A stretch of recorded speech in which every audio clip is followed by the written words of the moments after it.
Boa noite a todos, sejam todos bem-vindos. Hoje a gente vai dar prosseguimento ao nosso estudo do livro Libertação, hoje no capítulo 16. Hoje nós estamos já caminhando aí para o final do livro e hoje o capítulo da noite vai ser o capítulo 16, Encantamento Pernicioso.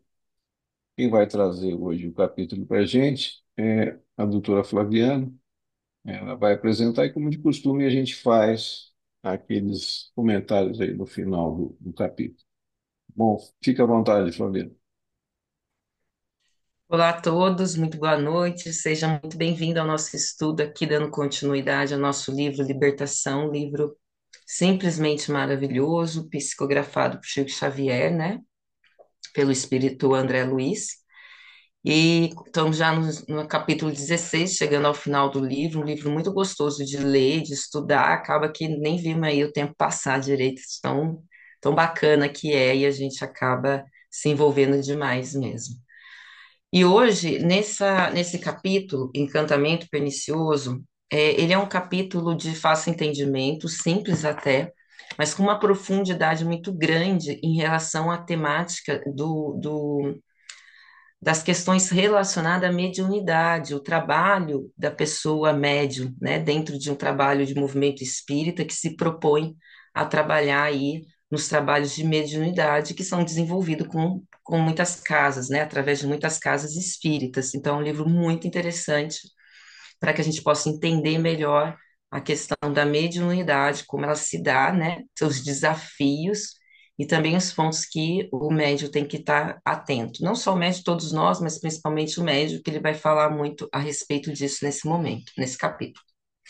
Então, esse capítulo, dando continuidade, né, onde eles estavam ali numa reunião dentro da casa da Dona Isaura, que era médium desse trabalho, juntamente com o esposo Silvio, que coordenava todo aquele estudo sobre os cuidados espirituais do Sinédio, né? Só que eu troquei o nome? Sinédio, que ele fala? Sidônio, desculpa, sou Sidônio, troquei o nome.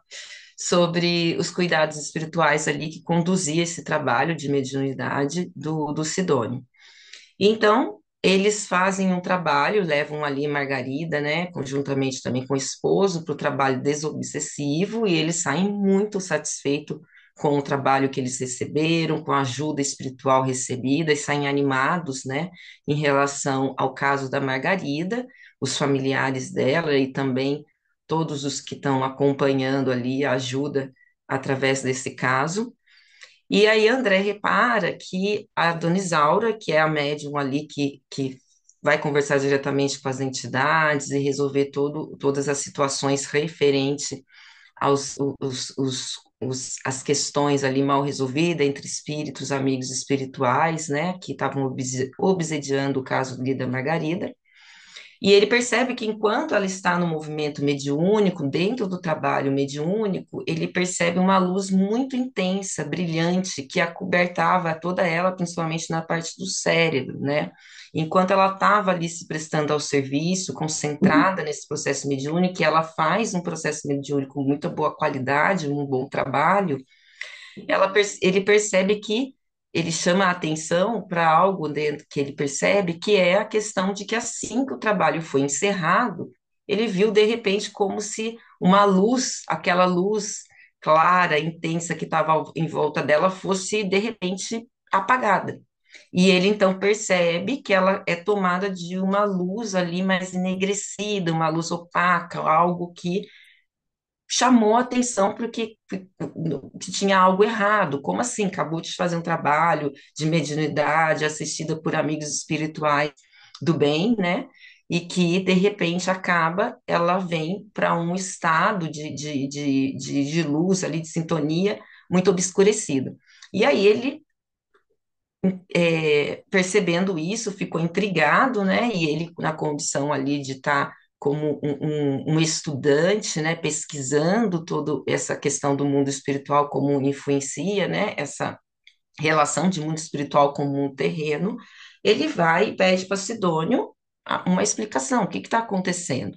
E Sidônio, então, vai explicar para ele que a médium Isaura, ela sofria de uma doença, vou colocar aqui como doença da alma, que a gente vê essa referência pelo próprio o espírito Emmanuel em algumas obras dele, quando ele se refere a sentimentos menos nobres, e ele fala, e hoje exatamente ela está numa situação onde ela teve uma crise, né, dessa doença ali, vamos dizer, vamos usar o termo assim, da alma, que a questão dela está sofrendo por uma questão de ciúmes, né? Ela estava presa no sentimento de ciúmes, o marido dela também fazia parte desse trabalho ali dentro da casa, na casa deles, atendendo esse trabalho de mesa mediúnica, e ele era sempre muito, recebia todo mundo bem, tanto as pessoas que estavam junto no trabalho com eles, que também eram homens e também tinham mulheres, né? E quanto pessoas que vinham pedir ajuda nesse trabalho. E toda vez que eram ligadas a mulheres, mulheres presentes na situação, ela acabava entrando num quadro psíquico onde ela ficava presa a imaginações, fantasias de que o marido pudesse estar traindo ou tendo desejo de trair ela com alguma dessas mulheres, e isso levava ela a um estado, a um sentimento de ciúmes, um ciúmes muito doentio e perigoso, e que automaticamente, quando ela deixa de fazer o trabalho ali naquele momento de mediunidade, ela volta para aquele estado de ciúmes que naquele dia, como se a crise tivesse se desenrolado e ela tivesse então presa nessas questões aí emocionais, pessoais da vida dela, né? Ou seja, uma doença que aquela médium espiritual, uma doença de alma que aquela médium trazia e que ela tinha ali como um ponto fraco dessa médium e que ela precisava trabalhar, ter consciência, mas por ainda não ter consciência, ela acabava retornando a estados de pensamentos e sintonias muito mais baixas e que logo se alinhava, se entrava em sintonia com outros espíritos de inferiores que desejavam, inclusive, que aquele trabalho atrapalhar o trabalho de mediunidade da casa. E André, então, fica muito assustado com tudo aquilo e fala: Meu Deus, mas como assim, né? Como que nós não podemos fazer nada para ajudá-la? O trabalho dela é tão bom e tão bom pela causa que se propõe. E aí então o Sidônio esclarece assim para ela que sim, ela estava sendo muito bem amparada pelos amigos espirituais, a casa dela, devido eles fazerem um evangelho no lar e também pelo propósito do trabalho da mediunidade, esse trabalho no bem, e auxiliar espíritos, né, e pessoas encarnadas e desencarnadas ali em situações desafiadoras, sempre um trabalho do bem, ela era muito bem amparada nesse sentido e que ali espírito nenhum, inclusive, entrava. Existia uma certa proteção por todo esse trabalho deles, acabava trazendo ali uma proteção onde espíritos inferiores que tendessem a acabar com o movimento de uma pessoa que está fazendo o bem, que se propõe a fazer o bem, eles não poderiam entrar. E que naquele momento ela já era muito amparada. E que se não fosse um amparo do mundo espiritual, dos trabalhadores do bem, ela já estaria, por conta desse ciúmes excessivo, né? Essa necessidade de ter o marido como exclusividade sua, né? E é até interessante que ele faz ali uma explicação do que é o ciúmes, essa sensação de exclusividade na vida do outro, né? E o medo de deixar de ser exclusiva por qualquer razão. Mas no caso dela, ela imaginava que o marido queria trair, isso era uma imaginação e não de fato era algo que foi consolidado, né? Não acontecia, não tinha essa intenção por parte do Silvio. Ele fala que se não fosse essa ajuda, ela com certeza estaria numa situação pior, até mesmo acamada por conta dessa questão dos ciúmes a qual ela estava presa já há algum tempo. E não estava conseguindo lidar com esse sentimento e muito menos reconhecer esse sentimento dentro dela, né, como uma fragilidade, como algo que ela deveria trabalhar com mais consciência.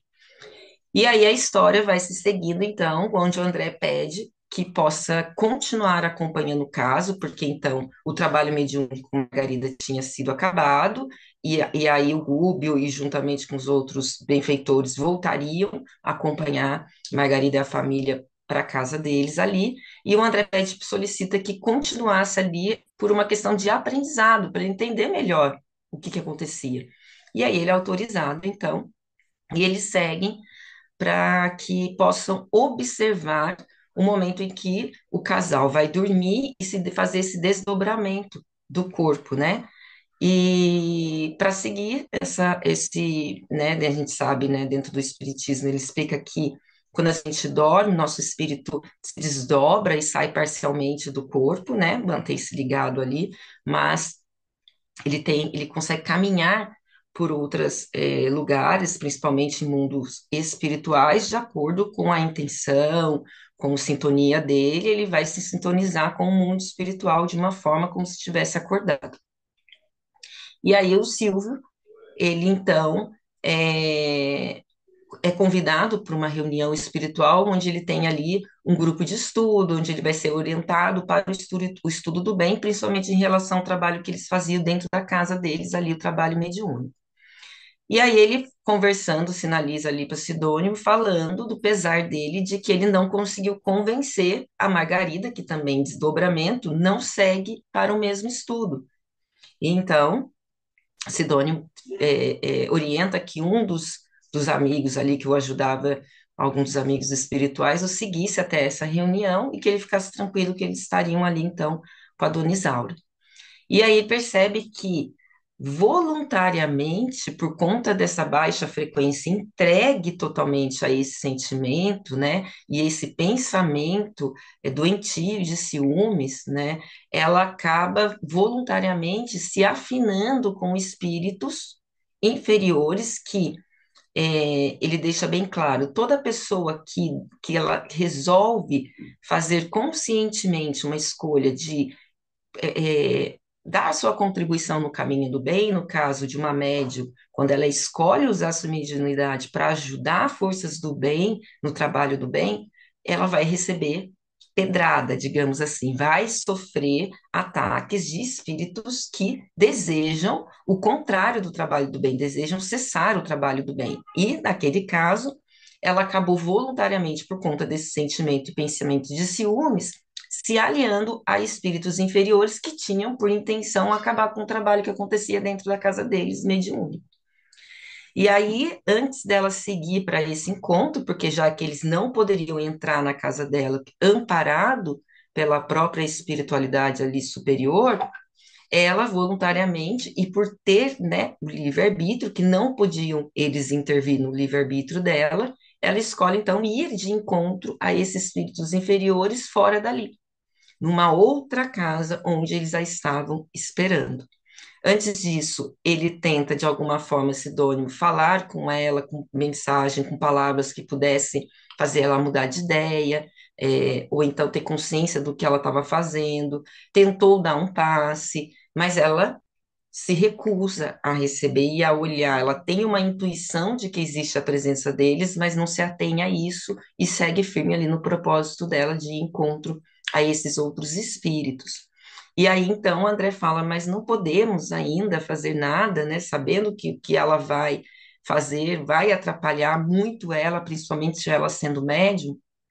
E ele coloca que não, de uma forma muito clara e bem explicada, né? Que eles não podem, porque o trabalho no bem não é um trabalho de imposição, e que isso poderia até constrangê-la, onde, a partir do momento que ela visse Sidônimo e também André, né, esses espíritos superiores, ela se sentisse ali numa situação em que ela se visse obrigada a atender às influenciações deles e que o bem ele nunca faz essa ajuda no sentido ele é sempre educacional e nunca como uma imposição, porque a intenção não é escravizar pessoas dentro de um conhecimento do bem, mas sim inspirar as pessoas a se autodesenvolverem e escolher esse próprio caminho.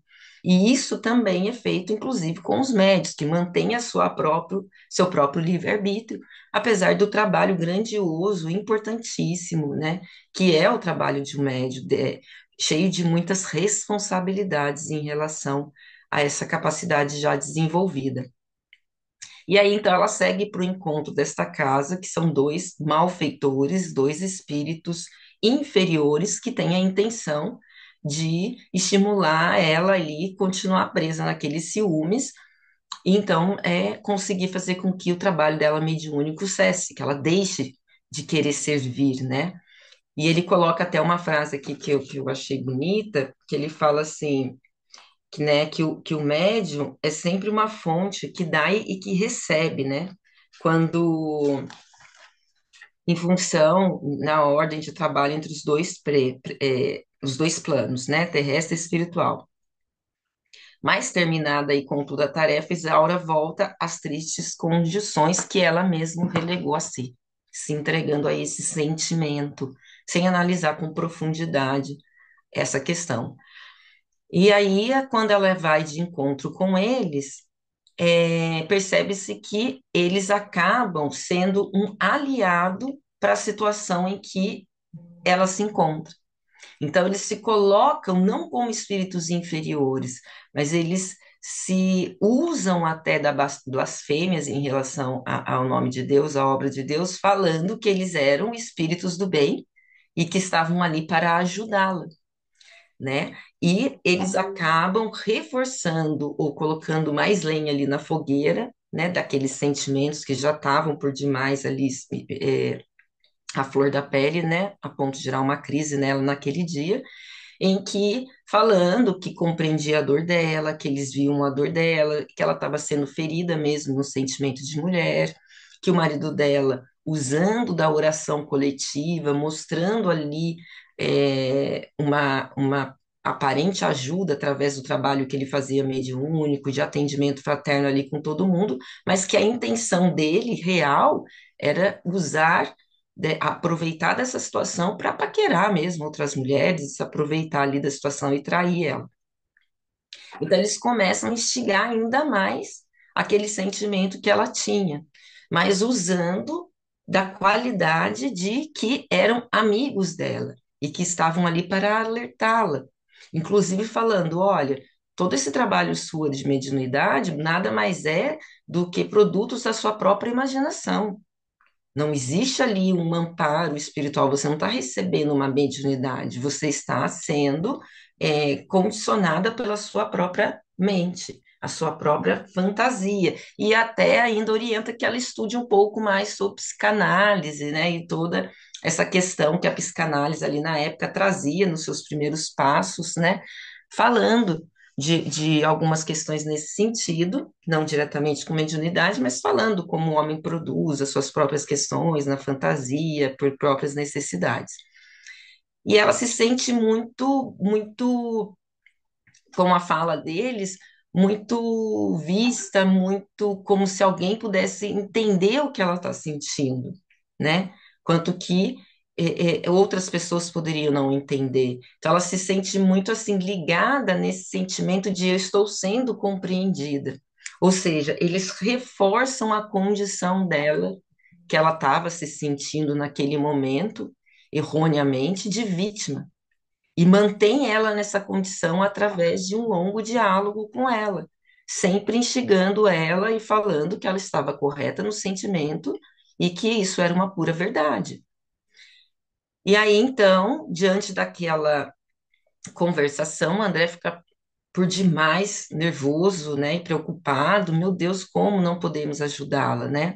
E aí, em determinado momento, então, Sidônimo até aparece para ela de uma forma que ela consegue ver ele e ele se coloca numa postura ali que ela possa vê-lo.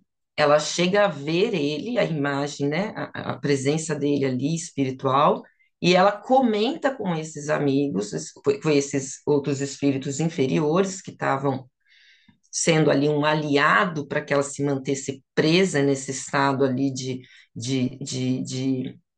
sentimentos menos nobre e que era um ponto fraco dela, e eles pegaram esse ponto fraco dela, da alma dela, do espírito dela, da psique dela, e continuaram a aprender nessa loucura, nessa anihilação, e falam para ela assim, ela fala, olha, eu estou vendo o nosso mentor Sidônio, e ela fala, não, eles falam para ela, eles não conseguem ver Sidônio, porque devido ao nível de frequência dele muito baixa, eles não conseguem nem observar e sentir a presença dele.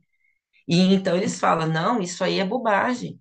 Mais uma vez, é criação da sua mente, você não está vendo nada. E aí eles começam a instigá-la no sentido de que todo o trabalho que ela estava fazendo dentro da mediunidade, ela estava sendo orientada, ela estava sendo influenciada pela própria imaginação através de espíritos que não queriam bem dela, né? E ela passa a acreditar nisso, e a situação começa a ficar perigosa, porque ela acabou de sair de uma crise onde as pessoas que estavam ali também no trabalho mediúnico, outras mulheres, ela acreditava que poderia ter alguma coisa com o marido dela, ou que o marido tinha intenção de ter alguma coisa com o marido dela, com essas mulheres. Então, ela, naquele dia, ela tinha sofrido ali uma crise pessoal, de um assunto pessoal, de um sentimento que ainda existia dentro dela, que não tinha, que ela não tinha consciência da gravidade daquele sentimento ou da sua parcela em relação a trabalhar aquele sentimento, e que aquele sentimento poderia atrapalhar seu trabalho mediúnico. E como a intenção deles era essa, e Sidônio vendo que todas as ajudas que eles tentaram naquele momento para evitar que ela tivesse esse encontro com eles, tinha, tinha sido repelido por ela não aceitou de alguma forma. Então, eles falam, a André falou isso, fala para ela assim, não tem como fazer? Ele falou, tem. Então, ele fala, vamos ter que achar uma outra forma para ajudá-la e rápido. Então, eles retornam, né, da onde ele estava, eles saem da onde ele estava e vão na onde encontrava-se o marido dela, o Silvio, que estava ainda em desdobramento do corpo físico, numa reunião espiritual, numa reunião de estudo. E aí Sidônio chega para ele e fala, olha, retorna para o corpo rapidamente, porque nós precisamos da sua ajuda, você precisa ajudar a Isaura. Então ele volta imediatamente para o corpo e, desperto já do sono, ele acorda e vai ajudar a esposa no sentido de acordar, porque a resposta física dela, né, o contorcimento físico ali, demonstrava que ela estava presa num estado ali de pesadelo, ou seja, nesse encontro ali com esses espíritos de menores, esses espíritos inferiores, ela estava até com uma fisionomia de quem está tendo um pesadelo muito grande. E então, delicadamente, ele acorda Isaura e começa a chamar ela para ela também retornar para o corpo físico, ou seja, para ela sair dessa conversação, sair desse encontro com esses espíritos inferiores. E aí que ela retorna e retorna aos prantos, chorando e se colocando como uma pessoa que estava em grande estado de sofrimento, né, e vitimização. E aí o marido então acolhe sob influência agora ali do Gúbio, né, como o André Luiz fala assim, que ele até quase que num processo ali mediúnico mesmo, com ele, orientando palavras de acolhimento para ela, falando, olha, vamos nos amparar em Cristo, que Ele vai nos ajudar a você trabalhar essa questão dos seus ciúmes e compreender e curar esses seus ciúmes, né? Que nós somos o tempo todo amparados por Cristo. E ela fala que ela não está sendo amparada por Cristo, que Cristo não está o amparando. E ela fala, como que não? Nós estamos sim sendo amparados através de todo o nosso trabalho mediúnico. E ela coloca isso em xeque, né? Mostrando que o trabalho, a influência são através, né, dessa sintonia, desse sentimento dela dos ciúmes, eles estavam conseguindo, os espíritos inferiores, o intento que eles queriam, que é fazer ela desacreditar da mediunidade, da ajuda dos espíritos superiores, que tudo isso passava de uma grande enganação, e então estava perto até de conseguir, porque ela estava começando a questionar então o próprio trabalho mediúnico, se ele estava sendo mesmo orientado através de forças maiores do bem, né? E o capítulo se encerra então nessa cena do Silvio amparando a esposa na cama ali, para ela que ela despertasse, que foi uma forma deles ajudarem a tirar ela daquele ambiente de influenciação onde ela foi voluntariamente, através do próprio sentimento, encontrar consolo, amparo e aliados para confirmar o que ela estava sentindo. E aí o capítulo se encerra assim, onde então, terminada essa conversação e ele assistindo todo esse processo, André Luiz então retorna para o encontro do seu mentor ali, o Gúbio, com quem ele estava acompanhando no caso da Margarida. E lógico, essa explicação de uma forma bem rápida e simples, esse resumo, mas eu gostaria de colocar aqui dois pontos que eu vejo que nesse capítulo é de fundamental importância, né, do que eu consegui perceber ali.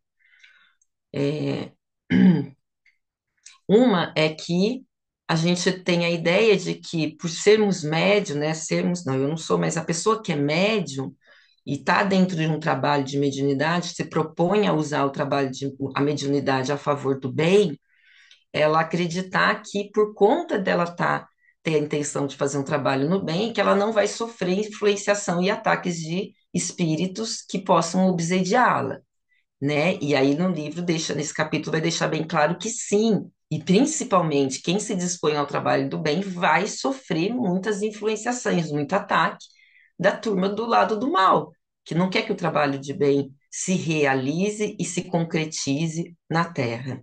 Né? Então, a necessidade da gente ter essa clareza dentro de qualquer trabalho do bem que nos propomos, a partir do momento que a gente se propõe com consciência para buscar a nossa própria melhoria, sofreremos ataque.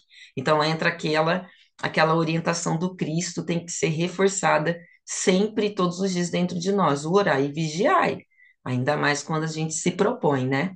E no caso do médium também, porque ele também vai sofrer ataque. E o fato de ter mediunidade não significa que ele não possa, através da mediunidade, sofrer influência de espíritos menos dignos e não conseguir perceber que ele não está diante de um espírito de luz, um espírito que tenha boas intenções, um espírito do bem. Esses espíritos que estavam conversando com ela eram espíritos inferiores, tinham a intenção de prejudicá-la, mas verbalizaram para ela que eram espíritos do bem que queriam ajudá-la. E ela não soube perceber essa diferença. Ela não soube entender isso e acreditou de fato que estava diante de espíritos do bem. E aí a gente percebe, como já é colocado em outras obras, principalmente do André Luiz, esclarecendo que, e no livro do Evangelho segundo o Espiritismo também tem uma fala onde eles explicam, um capítulo eles explicam isso, e também no livro dos Espíritos, que um espírito do bem, a serviço do bem, ele nunca vai influenciar a pessoa a se manter presa nas próprias dores na condição de vítima. Isso é um ponto importante, que quando a gente se vê sendo intuído, ou um médium sendo numa conversação com um espírito que está levando a pessoa a se manter no nível inferior ali, presa à dor, né? E ainda dando corda para aquela dor, não, você está certa, né? Ou seja, que ele não tá amparando, orientando a questão do perdão, né? A questão de olhar para si mesma, a questão de trabalhar o amor em si mesmo, trabalhar a visão do amor em relação a todas as situações, esse espírito não é um espírito do bem, por mais que ele fale que é.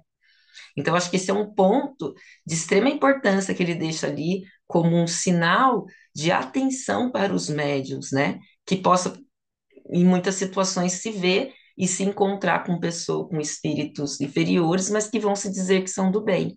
Se está reforçando a condição de vítima, reforçando a condição do qual a pessoa ali tem a dificuldade pessoal dela, no caso da Isaura, eram os ciúmes, e eles reforçavam os ciúmes dela, não são espíritos do bem. Então, fique para a gente ali um alerta, e principalmente para quem é média, se vê numa situação dessa.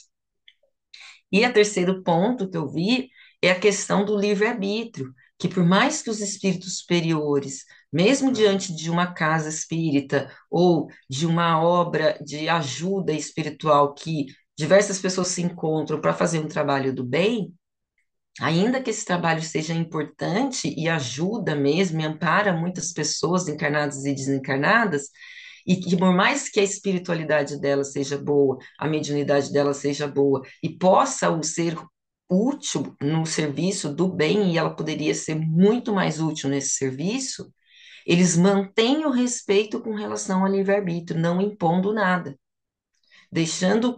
amparando sempre que possível, mas dentro do limite que não ultrapassa o livre-arbítrio, deixando que ela, a própria escolha da sua própria vontade e decisão, perceba um dia, caso ela se deixe levar ali pela influenciação deles, perceba um dia o grande erro e ela se colocar assim numa postura de querer aprender, querer lidar com aquilo de uma forma com mais força de vontade, com mais intensidade, né, por escolha própria. Então, eu acho que uma explicação rápida aqui, lógico, o capítulo é muito mais profundo. Eu vejo que esses pontos são de extrema importância para o entendimento do trabalho que muitas pessoas têm dentro do espiritismo, mas principalmente os médiuns, né? Que têm essa facilidade de comunicação com o mundo espiritual, esse contato desse cuidado que a gente tem que ter e o cuidado que tem que ter de estudar como funciona a mediunidade, ter conhecimento de o que é a mediunidade, fazer um estudo, se comprometer ao estudo, porque vai provavelmente se encontrar em situações dessas e que sabendo como funciona, tem mais facilidade para identificar as nossas fraquezas, a fraqueza onde eles podem ser pegos nela, né? Principalmente num dia que você está se preparando ali para um trabalho, como foi o dia, e identificar quando que são espíritos do bem, de fato, que estão ali transmitindo ajuda, e quantos são espíritos que, usando a máscara do bem, estão, na verdade, querendo atrapalhar o processo de crescimento e trabalho da pessoa no bem. Esse foi o ponto que eu vi que foi o ponto principal na leitura desse capítulo e de uma explicação muito perfeita assim dentro do diálogo deles ali e muito clara. Foram os pontos que eu consegui ressaltar hoje e trazer como pontos principais ali para a gente olhar. Bom, eu primeiro agradecer a Flaviana que trouxe aí o capítulo aí, ela botou bem realmente o tema, né? Trouxe aí o capítulo de forma aí bem clara para a gente. E tem alguns pontos aqui realmente que você até tocou que são realmente bastante interessantes. Primeiro a questão assim, é aquele ponto. Quando se faz uma luz, por menor que seja, ela chama atenção. Ela chama atenção tanto do lado do bem como do lado do mal. Então, sempre que a gente procura acender alguma luzinha, por menor que ela seja, a gente tem que ter essa consciência que nós estamos chamando atenção, né, tanto do lado positivo como do lado negativo. Como você colocou, eu acho que é um ponto interessante da gente tocar, porque muita gente às vezes fica com medo, achando que, puxa, eu não vou me envolver com coisas assim, no bem, porque isso aí eu vou arrumar confusão para mim e tal. Então é um pensamento que ocorre muitas vezes nas pessoas, né? Ah, Uhum, eu não vou me mexer com mediunidade porque é muito complicado. E a gente tem que entender que, a despeito de todas as nossas imperfeições, das nossas dificuldades, a gente sempre está sendo amparado. Então, isso não é motivo para a gente temer, né? Então, assim, a gente não tá, vamos dizer assim, entregue à própria sorte. A gente está sempre recebendo aquilo de acordo. É o que Chico dizia, né? O bem que você faz em qualquer lugar é o advogado que você tem em todo lugar. Então, assim, a gente não está, não temer isso. A gente não está entregue à própria sorte. A gente está sendo amparado, né? A despeito de todas as nossas dificuldades e todas as nossas imperfeições, a gente sempre vai ser amparado, né? Mesmo porque todos nós temos o nosso lado. A gente vive num mundo de prova e expiação. Então, todos nós estamos aqui, nós temos o nosso lado luz e o nosso lado escuridão. Se não fosse assim, não estaríamos aqui. Então, o que é importante é a gente não negar o nosso lado escuro, que a gente ainda tem. A gente reconhecer que tem e trabalhar esse lado. Da mesma forma que a gente trabalha o nosso lado positivo, a gente trabalhar o nosso lado negativo. E entender que a gente ainda é cheio de dificuldades, de imperfeições, que ainda fazemos muitas escolhas ainda ruins. Isso tudo faz parte do processo de aprendizado. Que a tendência nossa é geralmente querer, vamos dizer, esconder o nosso lado negativo, né? Varrer a sujeira para debaixo do tapete. E se a gente não tomar contato com o nosso lado negativo, a gente nunca vai conseguir resolvê-lo. Então, isso faz parte do nosso processo de evolução. Então, essa questão da assistência, eu acho que é importante. Um outro lado que eu achei interessante é quando ele toca a respeito do aquele espírito inferior que chega para ela e começa a colocar em dúvida, né, a questão dela, se a mediunidade dela realmente existe ou não. É a questão do animismo, né? Essa é uma questão muito complexa, dá para fazer um estudo só sobre isso, né? Então, assim, para os médios realmente é muito difícil, né? Todo médium, eu também não tenho essa mediunidade, vamos dizer, ostensiva, assim, mas acho que deve ser muito difícil, né? Essa dúvida sempre, será que isso é da minha cabeça? Será que realmente essa mensagem que eu estou passando é uma mensagem que realmente é verdade? A gente tem que entender que o próprio termo médium quer dizer o quê? Meio, né? O médium perfeito seria aquele médium que passa a informação sem nenhuma interferência. Isso é muito difícil, né? Porque por mais que você passe aquela mensagem, ela está passando através de você, né? Então, sempre vai haver alguma interferência em relação a essa mediunidade, né? Então, assim, essa questão da mediunidade é bastante interessante, né? E um outro ponto que você tocou que eu achei interessante também, uma coisa que as pessoas, eu acho que talvez vejam de uma forma geral, é, é a questão de mensagem que vem do mundo espiritual. Então, muitas pessoas acham que só pelo fato de uma mensagem que é dita, que vem do plano espiritual, dita por um guia, por um mentor, aquilo é a verdade absoluta, que aquilo não deve passar por nenhum crivo, né? E quando é justamente o contrário. O que é um espírito desencarnado? Espírito como você também está vivendo aqui no mundo de provas e expiações, no plano espiritual. Então, os critérios que a gente tem que ter para receber qualquer tipo de mensagem de desencarnado é o mesmo que a gente tem que ter para quando a gente recebe uma mensagem de alguém encarnado, de alguém que você não conhece. Os cuidados têm que ser o mesmo. São espíritos, só que eles estão vivendo no outro plano da matéria. E muitas pessoas, às vezes, vão num centro espírita, alguma coisa, recebem uma mensagem e só pelo fato daquilo vir através de um médium e de um desencarnado, encara aquilo como se fosse uma verdade absoluta. Então a gente tem que entender isso, que são espíritos, como nós, e só a única diferença é que eles estão vivendo momentaneamente num plano da matéria diferente do nosso.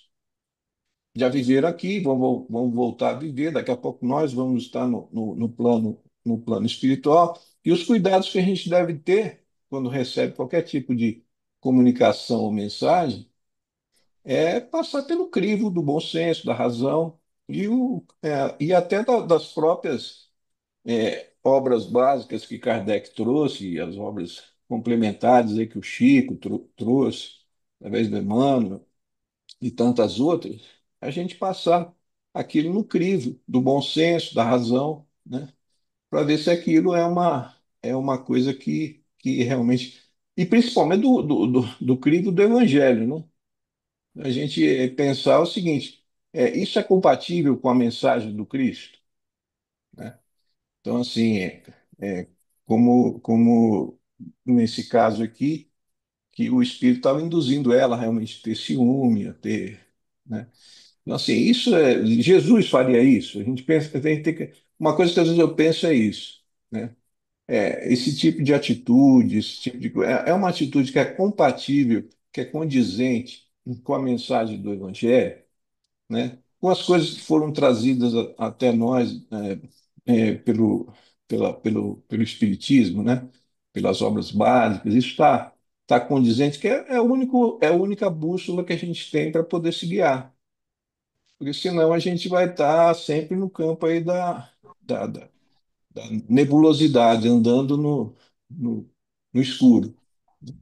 Então, essas questões assim que eu achei interessante da gente tocar. Também você tocou muito bem aí. O capítulo abordou bem essas questões, mas esses pontos eu acho interessante. Até a questão do animismo, a gente podia até ver um dia para estudar isso de forma mais específica. A gente já viu isso em outras obras do André Luiz, mas era até um tema interessante para a gente estudar. Boa noite a todos. A Flaviana, ela apresentou o tema muito bem, né? Foi excelente, Flaviana. Tocou nos pontos, eu acho que realmente principais. E esse capítulo, assim, eu acho que é um pouco o retrato de todos nós, né? Nós ainda somos luz e trevas, né? Então nós caminhamos para o bem, mas ainda temos ainda um passado aí, todos nós que de trevas ainda, né? E no caso da Isaura era o ciúme que ela tinha, né? Mas poderia ser qualquer outra coisa. Todos nós temos os nossos calcanhares de Aquiles, né? Podia ser poder, podia ser dinheiro, podia ser o personalismo, né? E como essas entidades perversas estão ali observando, né? Como ele mesmo diz, acendeu uma luzinha, eles ficam já prestando mais atenção na sua pessoa, né? E como eles se utilizam disso. E o que você falou pontuou muito bem, né? A maneira como eles chegam para a Isaura, né? Falando, estimulando essa vitimização dela, né? Nenhum espírito superior ia fazer isso, né? Ele se dirige ao marido dela como um patife. Se você está algemado a um patife. Então, são detalhes que, se ela tivesse naquele momento um pouco mais atenta, ela ia perceber que isso não viria nunca de um espírito superior, né? E outra coisa também que você pontuou muito bem é lançar o véu da dúvida sobre as situações, né? Isso é comum. Nisso aí, que é nesse capítulo que falava sobre a mediunidade, então ele fala, lança o véu da dúvida sobre a mediunidade dela, né? Será que isso aí realmente é sua mediunidade? Será que isso não é o animismo? Mas a gente vê esse véu da dúvida que eles lançam sobre qualquer tipo de trabalho no bem que a gente está fazendo. Será que a gente está caminhando? Será que esse trabalho está caminhando direito? Será que esse estudo está caminhando direito? Então, esse véu da dúvida que costumeiramente eles lançam sobre a gente. Então, a gente tem que ficar, o olhar, orar e vigiar sempre, né? Então, acho que essa é a grande mensagem desse capítulo. E o autoconhecimento, né? Que no Espiritismo, no Evangelho segundo o Espiritismo, tem até uma parte de Santo Agostinho que ele fala, né? Uma fala, tem um capítulo lá que eu não vou me lembrar qual, que é a importância disso, do autoconhecimento, né? Conheça a ti mesmo, e de fato, né? E uma coisa que me veio quando eu estava lendo esse estudo, e eu queria compartilhar, a título de que eu acho que possa ser útil para alguém, tá? Dentro da psicologia, quando a gente fala que a pessoa está muito presa dentro de algum sentimento que gera nela ciúmes, raiva, sentimento de injustiça, e ela fica ali presa ali naquele pensamento, ela entra num pensamento que a gente chama de ruminativo. Ela entra naquilo e fica ruminando e entra num estado de alienação que ela não consegue enxergar outra verdade. Então, ali o que está dizendo é, existe o ciúmes dela é imaginário. É uma doença dela, da alma dela, uma falta de confiança, um medo, uma insegurança. Existem diversas coisas por debaixo ali, né? Outros sentimentos. Mas que, naquele momento, ela quer aliados, ela quer que fale que está certo, ela não quer ver que, mesmo tendo ciúmes, vamos supor que a situação fosse real e existisse também uma traição, ela também ia ficar com ciúmes, mesmo tendo tido a traição. E aí? O fato de ter tido a traição também te dá o direito de ficar presa nos ciúmes, né? Então, o que a gente percebe é os ciúmes, esses sentimentos que eles sempre vão denunciar algo dentro de um aspecto psíquico que precisa ser trabalhado. Advindo de trauma, imaturidade psíquica, dificuldade de se responsabilizar pela parte que cabe, em diversas situações da vida, dificuldade de lidar com situações de uma forma que traga crescimento. Então, por mais que às vezes a pessoa tenha consciência disso, ou seja, a gente está tendo um estudo onde nos traz uma consciência dentro de um conhecimento. Porém, o sentimento não caminha com o aspecto do pensamento. São tempos diferentes. E o sentimento, porque você vê a fala dela, a dor dela, é visceral muitas vezes. Visceral, tanto no aspecto psíquico, e a gente está falando até de um movimento que é comprovado hoje pela novo tratamento do trauma, onde ele muda o sistema nervoso central, a forma dele caminhar, ele fica dentro de um estado de tensão, o tempo todo e de alerta, né? Como se algo fosse acontecer, e passa a acreditar que aquilo é real, dá uma distorção da percepção dos acontecimentos reais, como também espiritual, porque vamos considerar que ela pode trazer, e isso é algo que ela traz de uma dificuldade de vidas passadas. Lidar com ciúmes, querer ter o exclusivismo diante do marido, qualquer outra situação. Então a gente tem que entender isso, porque na hora de fazer um acolhimento fraterno, que são essas histórias que aparecem dentro da busca do acolhimento fraterno, a gente também não ficar com essa moral de que não, você precisa abrir mão, sim, precisa abrir, mas acolher, né? Porque em todo momento esse dono, ele tem até o cuidado, fala, se a gente aparecer, influenciar, falar diretamente com ela, isso pode causar um constrangimento para o eu dela. Olha o cuidado que eles tiveram, mesmo sabendo que ela estava indo para um caminho que ia ser pior para ela em futuro. A gente também tem que ter esses cuidados no atendimento fraterno. E eu, pessoalmente, já tive essa experiência. Quando eu me separei, eu tive muito problema em lidar com mágoa e também com a questão de ciúmes. E eu fui aprofundar e eu percebi que, para além do que eu estava buscando, que, por exemplo, era a terapia, não, eu não estava conseguindo. Eu entendia tudo na cabeça, me cobrava disso, mas eu não conseguia mudar o sentimento. E aí fica a dica, só tô expondo isso para uma questão mesmo de que, por uma experiência falando que deu certo comigo, um dos caminhos também. Lógico, além da espiritualidade, que eu busquei um trabalho espiritual, psicológico, que eu já fazia há muito tempo, eu percebi que tem uma prática simples, mas que ela ajuda muito na organização e nos insights de você se perceber, porque quando está preso em pensamentos ruminativos, fica tudo muito desorganizado internamente, sabe? Tem hora que você acha que você está com toda a razão do mundo, tem hora que não. Escrever sobre esses sentimentos. Então eu escrevia, eu tinha uma caderno, eu escrevia tudo que eu estava sentindo assim, de uma forma, deixava o inconsciente vir liberar aquilo. Ah, tô com raiva, tô com ciúmes, assim, injusto. Falava com Deus, brigava com ele na escrita. E aquilo, com o tempo, foi me trazendo insights. Por exemplo, quando eu acho incrível que aqui ele fala na parte assim, ela por querer o exclusivismo diante da situação do marido. E lá atrás, quando eu fiz essa escrita, me deu esse insight. Eu falei, nossa, eu tô querendo ser exclusiva. E não admito não ter exclusividade. E aí que me veio a percepção desse ponto que me fez trabalhar esse ponto. Então, a escrita criativa, ela traz muito ajuda porque trabalha esse aspecto do visceral. Porque você fica num primeiro momento assim, conscientemente, por mais que eu saiba, por mais que eu tenha o conhecimento, tanto da área da psicologia quanto do espiritismo, quanto que aquilo me faz mal, o grande desafio é estar aí como eu mudo.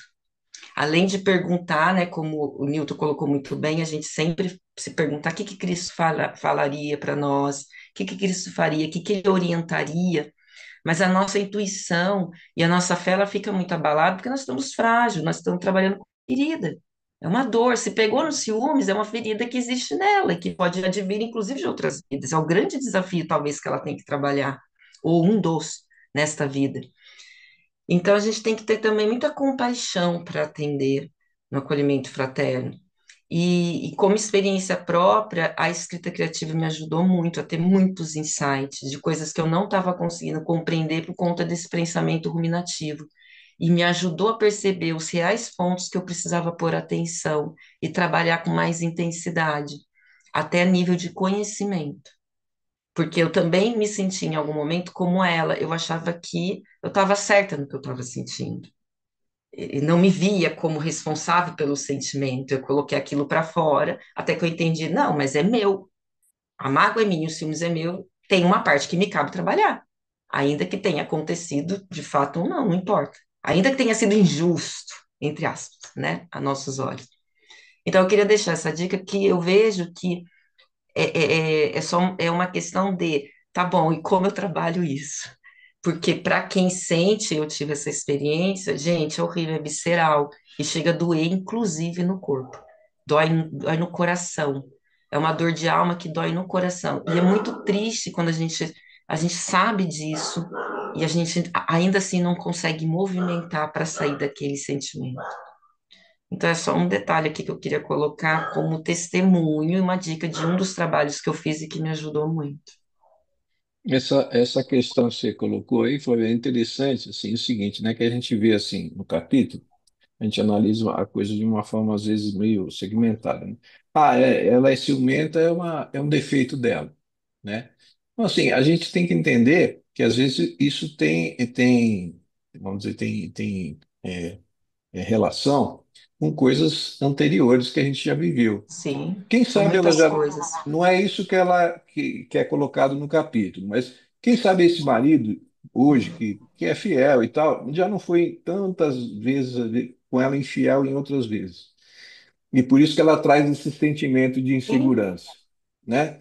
Então, assim, a gente olhar as coisas de uma forma, porque tudo está relacionado, todos os nossos sentimentos estão relacionados às nossas vivências, às nossas experiências, né? Então, possivelmente, esse ciúme dela, né, doentio, tenha causas anteriores, né?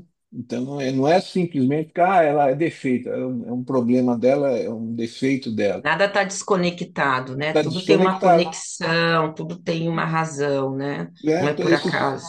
esses sentimentos todos que a gente tem estão conectados, às vezes, a vivências, todas as nossas vivências, não só nessa vida, como nas anteriores que a gente traz Né?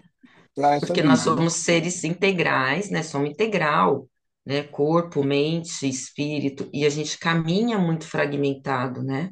E então eu acho que tudo isso para despertar uma consciência maior, mas esse olhar da nossa parte, né, por conta de com muita empatia também e amor, que como ele fez, o Sidônio ali fez o tempo todo, né? Tanto que o André ficou, vamos lá intervir, nossa, a gente não pode fazer nada, né, para ajudar, e o cuidado que ele teve, né? Porque faz parte do processo. Agora, essa é a parte dela, ela vai ter que Guardar reconhecer aqui. e trabalhar com o livre-arbítrio dela, não podemos intervir, mas vamos amparar, vamos orar, vamos estar ao lado, né?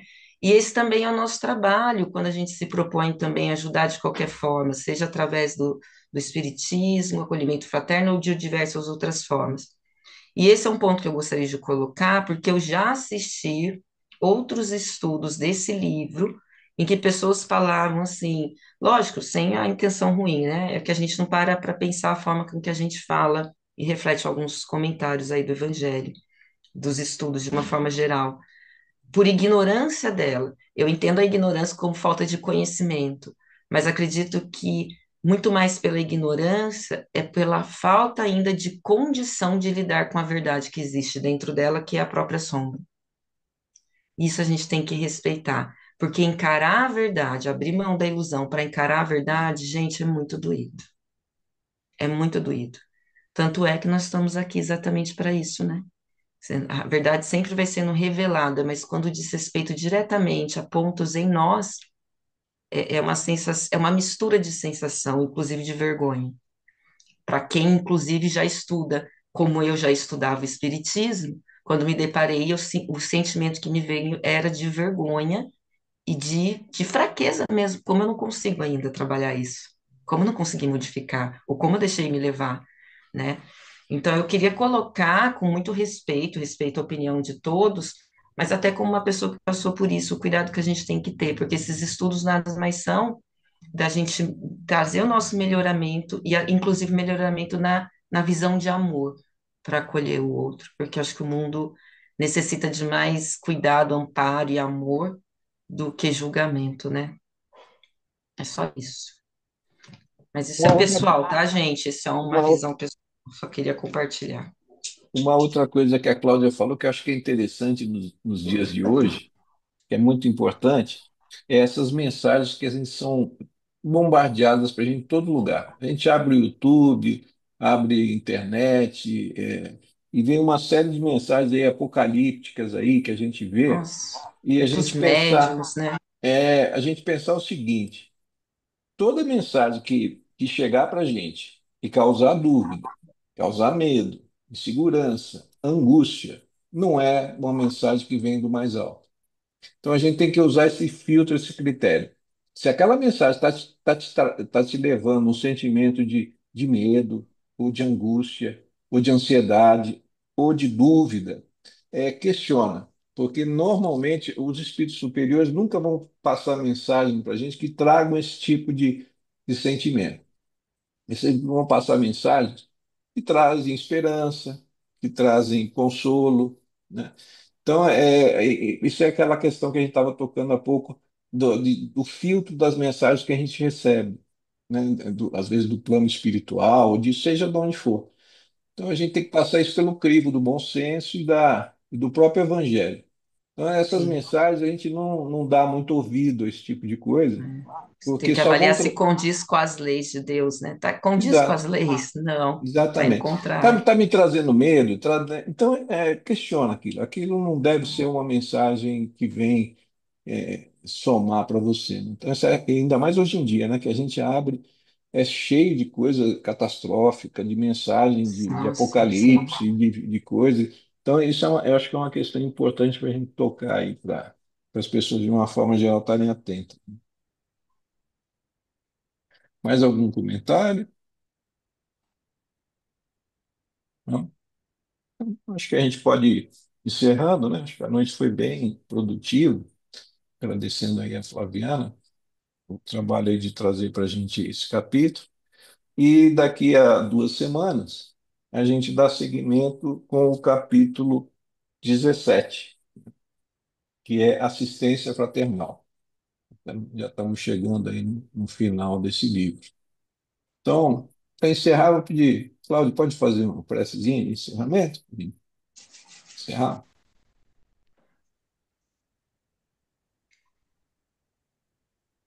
Amigo Jesus, amigos espirituais, mais uma vez, Senhor, temos a agradecer este momento, essa paz, esse estudo que nos ensina tanto, que nos direciona, Senhor, nossos caminhos. Fica conosco e mais essa semana, nos amparando e nos intuindo. Só temos a agradecer. Que assim seja. Agradecendo, lembrando a todos aí que continua lá no nosso canal do YouTube a gravação desses capítulos aí. Se alguém quiser também compartilhar com outras pessoas que acham que possa ser interessante, seria bom. Tá bom? Então agradeço a todos, uma boa noite, uma boa semana a todos. Gente.